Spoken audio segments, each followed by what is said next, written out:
So yun guys, what's up? Nagbabalik Kuya ulit sa Hilito Rapilo.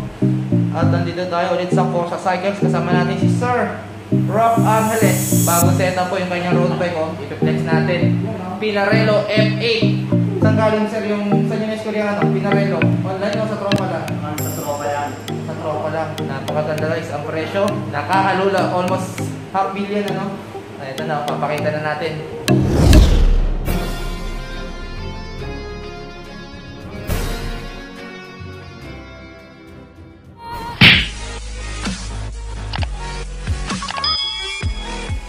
Bike check Pinarello F8. Yes.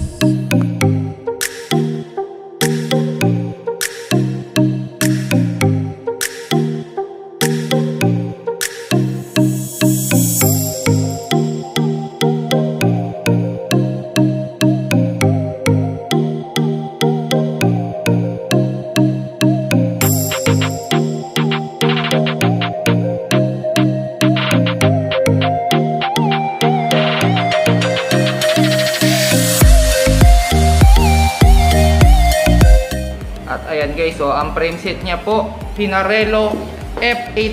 Magkano ang value niyan ngayon? Yung brand niyan nasa 200. 200k frame set. Kasama na seat post, seat clamp. I mean seat post, stem, hindi. Iba. Fork. Frame fork saka seat post pa lang. Wala pang BB yun ano.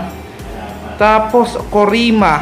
Bali Pinarello. Saan niya gawa si Pinarello? Made in Italy. Kaya medyo mabigat ang presyo. Saka yan yung ginagamit sa Tour de France ano. Tapos Corima na wheelset guys, full carbon. Tubular o clincher? Tubular siya. Pang disc brake. Pang disc brake. Tapos 50mm ba yan or 60? 47. 47mm lang na tubular. Magkano ang value yan ngayon? Nasa 120 yan. 120k. Wow. Mabigat din. Kasi nakadis na no. Tapos tubular pa. Tapos lalapitan ko lang guys napakaganda po ng kanyang gulong. Continental Gator skin. So ganyan po itsura ng tubular. WS47 Corima 120k. Next natin ipapakita yung kanyang stem. Medyo mabigat ito guys. Moss Tiger Aero. At ang presyo 12k. Full carbon din ano. Tapos titanium na rin yung bolts niyan. Kaya medyo mabigat din. Saka para talaga siya kay Pinarello. Ayan guys, 12k. Tapos ang next, ang gamit niyang drop bar Keystone EC90 T100. Mas mataas na model sa EC90. Magkano ang ganyang drop bar? SRP niya 12. Ay, kapapresyo ng stem. Wow, medyo mabigat. Tapos ito namang saddle niya guys, Pisik ang model. Ito, focus natin. Ano yan? Arione 00 na full carbon guys Napakagaan na ito. Ilang grams na kaya to? 100? Nasa 160 yata. 160 Pisik. Magkano ang presyo niyan? Mabigat yan, malamang. 18. 18k saddle. Tapos ang group set niya, Dura-Ace na latest model ba yan, sir? Dura-Ace na 9100. 9100. Pero nagpalit ako ng crank. Ayun, ito pa guys. Pakita natin yung crank ko. Naka-rotor siya 3D. Ang plato 5439. Pang malakasan. So, pang pang karera na setup. Ano ba advantage ng Q-ring sa normal na bilog lang? Since oval siya, yung mas maganda yung ikot para sa akin. Pero galing ka na rin sa normal lang, yung bilog lang. Nung lumipat ka ng Q-ring, mas maganda sipa dyan. Ayos. Ay, nagduduwat lang ba kayo sir o try? Duwa. Kaya kasi parang mga nagduduwa try, mga naka-Q-ring Tapos ang gamit niya nga palang glitches guys, kakaiba rin bilog lang. Speed play. Tapos anong material niyan? Stainless lang. Stainless. Magkano yung ganyang cleat set? Cleats pedal? 8,000. Oo. Mabigat. Naalala ko nakaganyan nung active pa si Drew Arellano. Uy, naka-Pinarello rin siya. Tama. Tapos naka speed plate din. Kasi nakaka-ride ko siya dati nung active pa siya. Nagbubuga rin. Nakakasalubong ko yun eh. Kaso ngayon, busy na siya sa motor big bike niya eh. Nawala na hilig. Tapos ang RDFD niya, Dura Ace din. Tapos yung RD niya, Dura Ace din na naka-upgraded na tong ano no. Naka-ceramic rollers niya, naka-ceramic na guys. So, tapos long cage. Bali 80k pag sinuma total kasama yung 3D QR. Anong pinalitan mo bago yan? Anong gamit mong frame set? Cervelo S5. Oh, Cervelo. For sale ba yun? For sale na. Magkano yan? Para baka may mag-abang. 50. 50k. Anong size? 51. Size 51. Anong kasama nun? Frame, fork? Frame, fork, seat post, stem, Oh, may stem na. bottom bracket. Yun, kakabitan na lang. Kakabitan na lang guys ng wheelset, saddle, saka group set. 50k. So, ayun guys, oh, kontakin nyo lang si Sir Ralph. Saan pa naka makokontak? Facebook lang. Facebook lang. So, ayun yung sa interesado.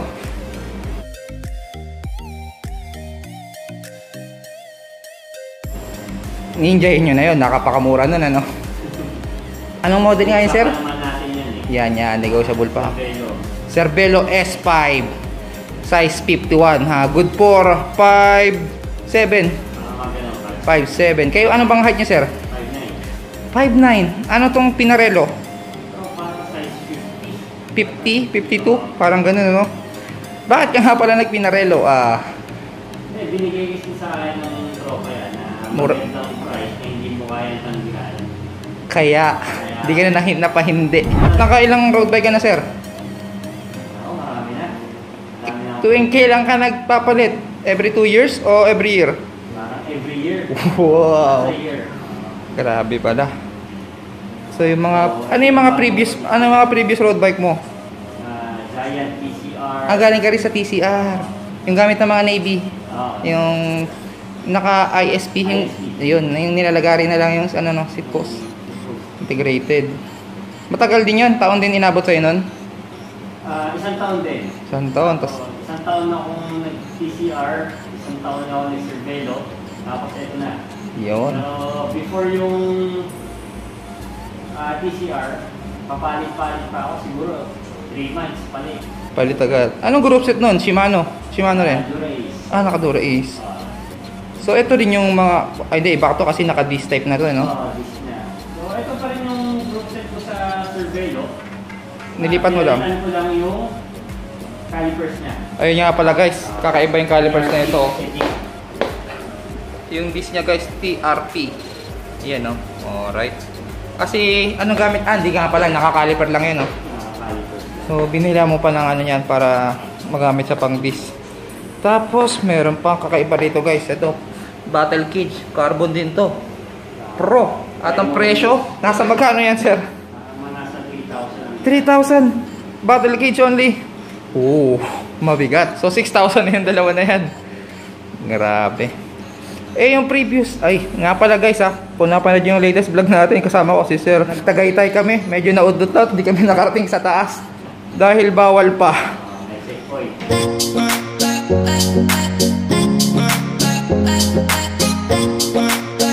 Yung bago ka magpalit sa ng Pinas, anong pinakamalayo nun? Bukod sa Tagaytay? Baguio. Uy, Baguio. Kailan ka tumira? Bago mag-lockdown? Before lockdown yata, Baguio, Manila, Balikan. Mati. Hindi ko natapos hanggang Manila to Baguio, Baguio hanggang Tarlac. May bus na ako pa uwi. Hindi na kinaya? Hindi ko na kinaya, pero yung mga kasama ko tumuloy pa. Sino yung mga kasama mo? Ito rin? Team Corsa rin? Ay, ibang grupo. Grupo ni Doc Vic, yun. Yun, no? Shoutout kay Doc Vic. Atulin. Layo nun, ano? Parang 250 ba? 260? Manila to Baguio. 260, one way. Tapos, tulog lang? Baba ulit? O nag-stay kayo ron? Taho lang sa Lion's Head, tapos baba na ulit. Hindi na umahon sa taas. Hanggang Lion's Head lang. Kala ko hanggang taas eh. Ang hirap nga nun, parang kayong... Pag lumabot kami sa taas, baka mamaya collapse na. Bus pa kami, Oo. mas bubuti na yung Lion's Head lang, baba na. Sabagay, kasi from Benguet Arco hanggang Lion's Head nasa 30. Wala. Pero banayad lang yun, para ka lang umahon ng bugarin nun eh. Kasi inaahon ko yun, huli kong ahon dun 2018 ata. Hindi lang nasundan eh. Umahon ako hanggang bago ilipat yung anong tawag dun?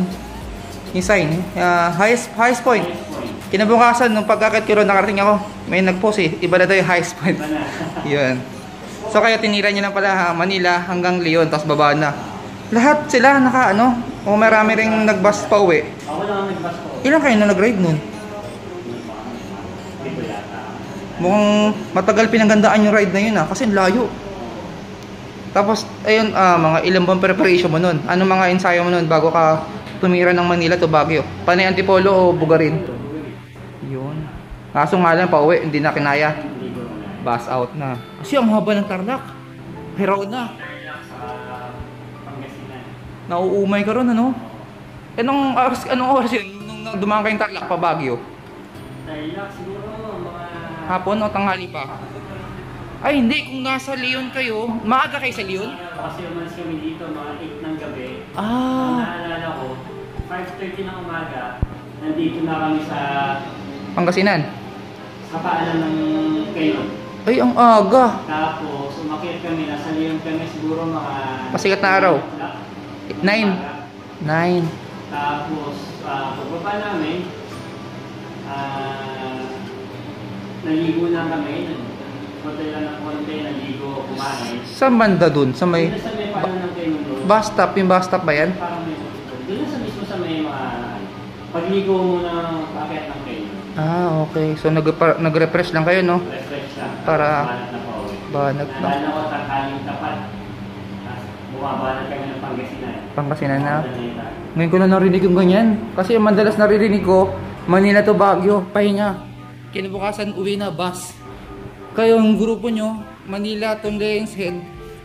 Tapos balik ulit na Manila. Naku, napakatindi nun. 500 at anong, may sasalihan kayong laro nun, kaya nag-ensayo kayo. Mabaliwlan talaga mga... Napagtipan nyo lang. Parang gusto ko try yun na. Kaso napakaaga, 8 AM. Hindi, 8 PM ang ride out sa Manila. Tapos dumating kayo sa paanan ng Quezon, maliwanag na. Mga 6 ba? 7? Tapos dumating kayo sa Lion's Head na 9. Pangharap ko yan eh. Kasama lang kayo, kung gusto nyo ng mga baliwlan. Yan. Doc Pic de Leon, ano? Grabe yun, the best. At speaking of the best, ayan nga po pala si Idol Calvin Abueva, the beast. Bumisita kahapon si Lodi, nagpagawa ng kanyang bike. At ayan po, kasama niya kaselfie si Idol Poskebs. At nga pala guys, flex ko lang, meron niya palang kainan sa San Juan si Idol the beast, Calvin Abueva. So sa mga nagkikrib dyan sa Tapsilog, kung di nyo pa na-try yan, order na kayo. Sobrang sarap, promise. At ayan po, papakita ko lang ang kanilang napakasarap na Tapsilog. At ayan nga pala ang pangalan, Dampani the Beast Seafoods. Alright, at ang magsiservice ang maghahatid sa inyo, hindi nakamotor, naka-pick up. Ayan no.